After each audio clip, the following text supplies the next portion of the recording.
Hey everybody, it's Sam. This is my initial video for Module 5, and today I will be talking about my learning activity experiences, uh, and I focused on males and those who have a disability, and specifically brain injuries.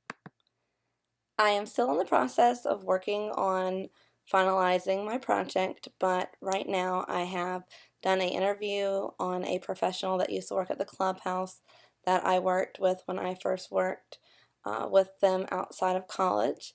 And then I interviewed a survivor's mother, and I know her son very well. He also is a member at the clubhouse, and I have worked with him outside of college when I volunteered with them last semester for my project as well for the previous class for this, and then also working a little bit with him this semester as well.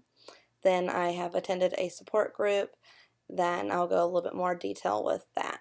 And then upcoming this weekend, I have a brain injury walk. It's called the Walk and Roll-a-thon. So it's geared towards anybody that's able to walk and roll. So that'll be nice and interesting to go to. I've never been to it before. And then I will have the opportunity to interview one of the members at the clubhouse. Works with wounded warriors who have brain injuries, and this will be classified as a TBI, which is a traumatic brain injury. And this is also the type of brain injury that the members that I have worked with at the clubhouse have. And a TBI is, let me get the definition, is when it occurs when a person has an injury to the brain from an external force after birth.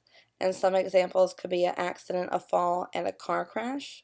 And like I said, Lewis also used to work at the clubhouse, and I know him from when I worked with him prior to my experience here. And he talked about how not only does it affect the person who has the brain injury, but also their families. And I think that's an interesting approach that some people may not think about when someone has a disability, regardless of what type of disability it is. And what I thought was interesting about his was that he talked about that they are patients and are back in the real world. And when you talk about the real world, how they're going to adjust to after their brain injury, and then also realize that they weren't like this before, so how to identify with how they were before and then how they are now are afterwards.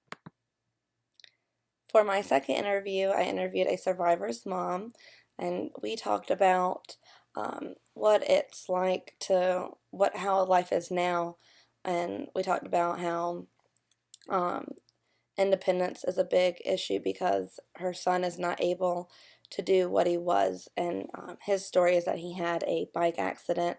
He was a professional bicyclist and had an accident in one of the races, and so now he is not paralyzed, but not able to use his right arm, and sometimes struggles when it comes to walking. But some people do when they're at the store. They understand when he tries to be independent and he's able to give the cashier money. And her main concern is when she's unable to take care of him and what is going to happen to him, because as of right now in North Carolina, there are not facilities to help people with his condition to the severity of it. But to bring awareness, there are several events in the area and across the state as well. And for this one in particular, the bike team that he was with, they do a bike race every year, and this was the 10th anniversary. They call it the Ride for the Rock. And you'll get to know a little bit more about his story and what he tries to overcome and what barriers that he may have at my showcase. And then for the support group, they do this about once a month, and it's member-led, and people in the community are allowed to come, including the caregivers, and they discuss they discuss what is going on in their lives and how they feel about circumstances of their lives, and their literally support for each other, because they all know what each other are going through, and there are other support groups in the area at WakeMed that people are able to go to as well. And just to touch on some barriers that people might encounter, um, loss of independence, the ability to move, how people interact with them in public, conversation, and also employment. So when I do my presentation at Showcase, you'll be able to learn a little bit more about that, and I look forward to hearing about everybody's projects, and I am looking forward to also seeing the final presentation at Showcase. Have a great night.